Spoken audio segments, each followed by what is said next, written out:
Takže čau, já vás tady vítám po dlouhé době na kanále Pilstek.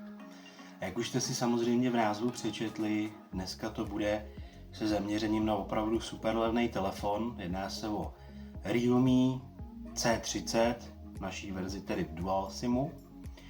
Čím je ten telefon výjimečný?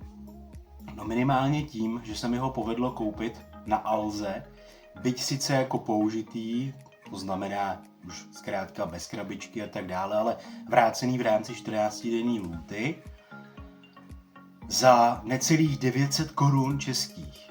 Jo? A teď si říkáte, no tak to v žádném případě nemůže fungovat, takový telefon prostě bude nepoužitelný. Sám jsem byl překvapený, jak takovýhle telefon dokáže fungovat, jak je poměrně svižnej, foťák samozřejmě odpovídá tomu nejnižšímu, co v dnešní době můžete očekávat. Má samozřejmě 8 megapixelový rozlišení, má tam LED diodku, celoplastová konstrukce, ve spodní části samozřejmě máme jacka 3,5 mm, což už se dneska nevidí.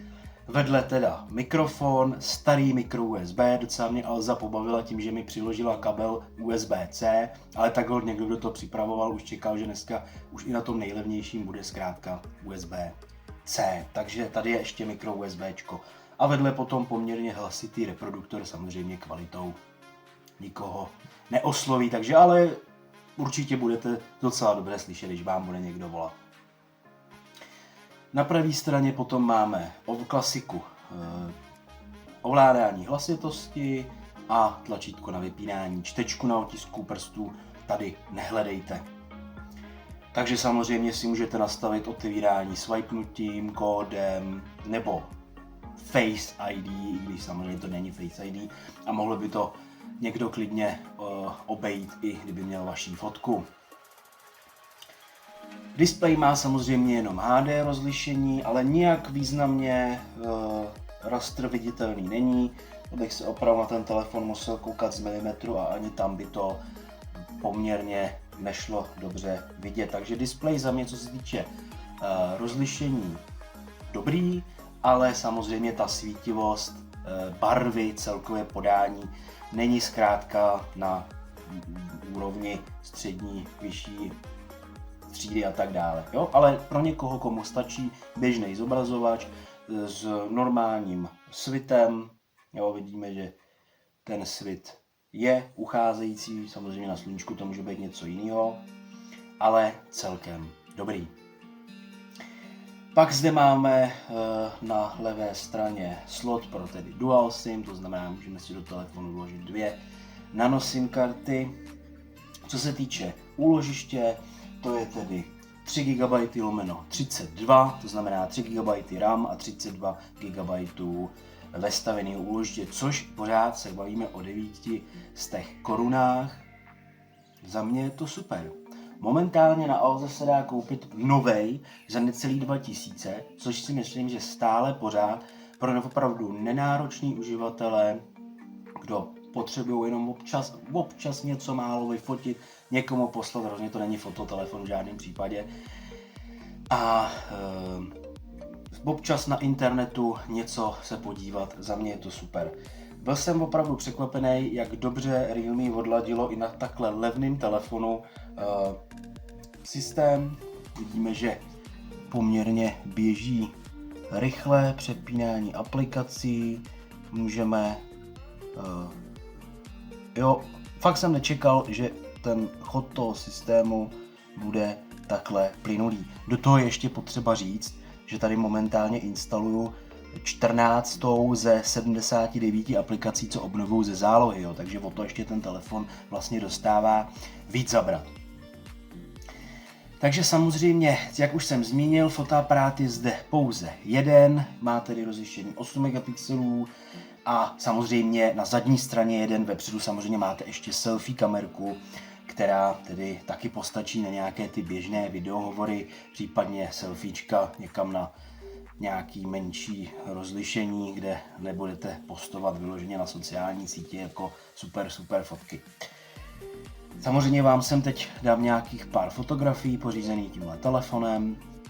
plus nějaké to video, který tedy telefon zvládne natáčet do rozlišení Full HD. Samozřejmě to je, berme to s rezervou, opravdu ta kamera je tady spíš jenom jako, řekl bych, bonus, ale zkrátka něco málo s ní fotíte. Vidíte můj improvizovaný stativ Yankee Candle svíčka. Není to tady sponzor žádný, ale moje oblíbená firma. Takže tolik k tomuhletomu telefonu. Myslím si, že je vhodný pro kohokoliv, kdo zkrátka netrvá na nějakým kvalitním, super kvalitním AMOLED displeji. Zároveň je poměrně spokojený s baterií, protože ta má kapacitu 5000 mAh, což je s takto relativně úsporným telefonem baterie vhodná opravdu, když pojedete někam na chatu na 2, 3, 4 dny, nebudete chtít nabíjet, ten telefon opravdu vydrží nabitej pár dní, když na něm nebudete hrát hry, když na něm nebudete neustále sledovat, já nevím, Netflix a tak dále. Takže opravdu v tomhletom si myslím, že třeba pro dítě nebo pro někoho staršího, pro babičku, pro dědečka, který zároveň teda nemá odpor vůči těm zařízením, tak určitě si myslím, že pro tyhle to bude vhodný telefon, který, jak říkám, cenově, byť i nový, tedy stojí 1990. Momentálně možná bychom ho našli někde i levnější, každopádně mně se ho povedlo ho opravdu koupit na Alze za necelých 900 korun, což si myslím, že zkrátka v dnešní době za 900 korun si koupím možná ani ne tu tlačítkovou Nokii, která bude mít daleko méně funkcí, nebude mít možnost připojení se k internetu, nebude mít možnost pořízení fotografií, nějakého sdílení a opravdu nebojte se toho, sám jsem byl opravdu překvapený, jak dobře je ten systém odladěný i na takhle extrémně levným Android zařízení. Takže to by bylo ode mě dneska všechno, doufám, že se vám moje krátká mini recenze líbila. Samozřejmě, kdybyste měli jakýkoliv dotazy, budu se snažit na ně odpovědět v komentářích, případně samozřejmě si můžete kdykoliv informace o telefonu vyhledat na webovém prohlížeči a já se na vás budu těšit u další mini recenze příště. Ahoj.